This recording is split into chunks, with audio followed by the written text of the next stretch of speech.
Konsekvenserne af epidemien religiøst. Da pestbølgen ramte og folk døde i massevis, steg antallet af sjælemesser også. Folk kunne ikke selv begribe eller håndtere epidemien, så de søgte til kirken for at få hjælp. Visse munkeordner havde aflagt ed om at tilse og behandle syge og svage folk. Anså det derfor som en ret at blive behandlet af kirken. Dette sammen med manglende viden om smitte af sygdommen resulterede i en af de grupper, der blev ramt værst af pesten, var de gejstlige, der var i daglig kontakt med de syge.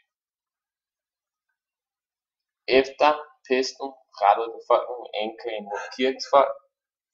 De så, at så mange gejstlige døde og konkluderede, at Gud havde straffet dem.